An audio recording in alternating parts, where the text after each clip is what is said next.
నమస్తే, welcome to our voice. నేను journalist నవత. జాతీయవాదాన్ని, సనాతన ధర్మాన్ని దేశానికి రెండు కండ్లుగా భావిస్తే మాతో కలిసి మీరు నినదించండి, మాకు తోడుగా నిలవండి. కింద కనిపిస్తున్న అకౌంట్ డీటెయిల్స్ కి, ఫోన్ పేకి, గూగుల్ పేకి ఆర్థికంగా చేయూతనందిస్తూ మాకు అండగా నిలవండి. ఆర్థికంగా మీ చేయూత మాకెంతో అవసరం. చైనా భారతదేశం మీద ఎప్పుడు ఏదో ఒక రూపంలో కవ్వింపు చర్యలకు దిగుతూనే ఉంటుంది.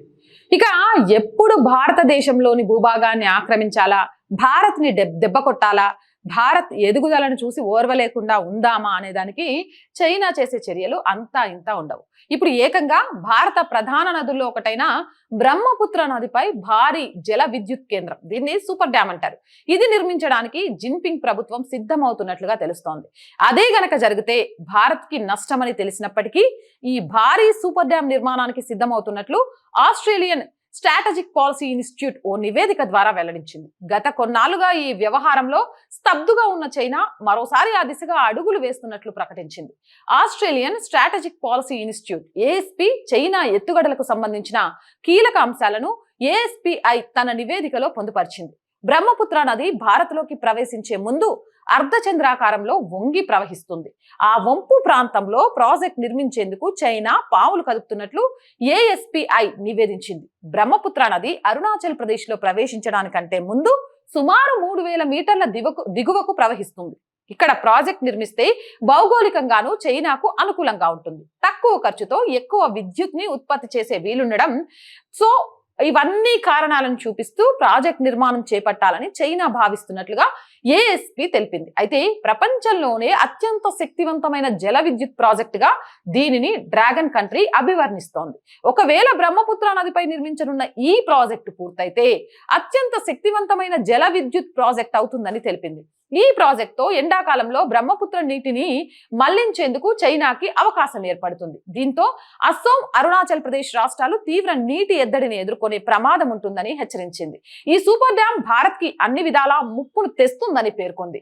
అటు వర్షాకాలంలో బ్రహ్మపుత్ర నదికి భారీగా నీటి ప్రవాహం ఉంటుంది. ఒకేసారి పెద్ద మొత్తంలో నీటిని విడుదల చేస్తే దిగువనున్న ప్రాంతాలు ముంపునకు గురవుతాయి. చైనా నిర్మించాలని అనుకుంటున్న ప్రాజెక్ట్ భారత్ చైనా సరిహద్దుకి కేవలం 30 కిలోమీటర్ల దూరంలోనే ఉంది. అందువల్ల రక్షణ పరంగాను భారత్ కి సమస్యలు పొంచి ఉన్నాయి అనేది ఈ నివేదికలో తెలుస్తోంది.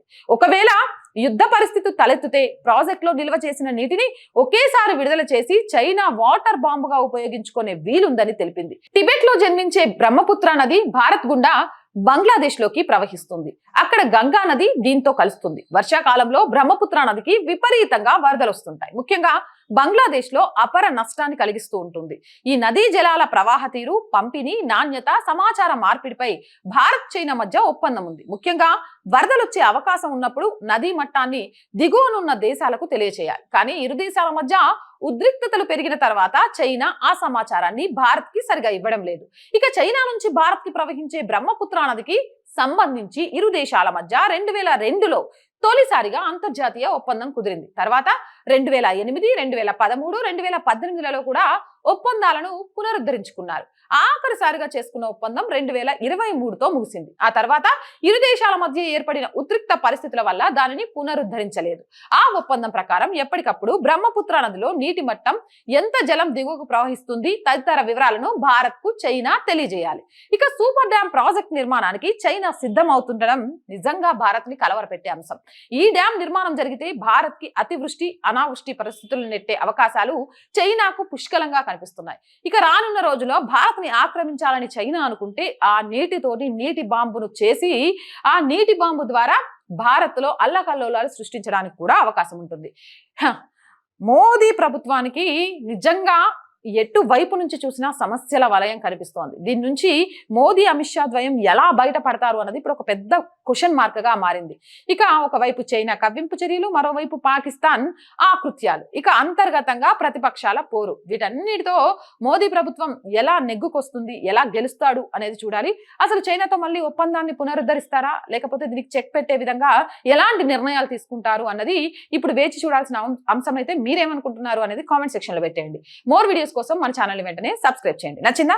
లైక్ చేయండి, షేర్ చేయండి, సపోర్ట్ చేయండి. జై భారత్.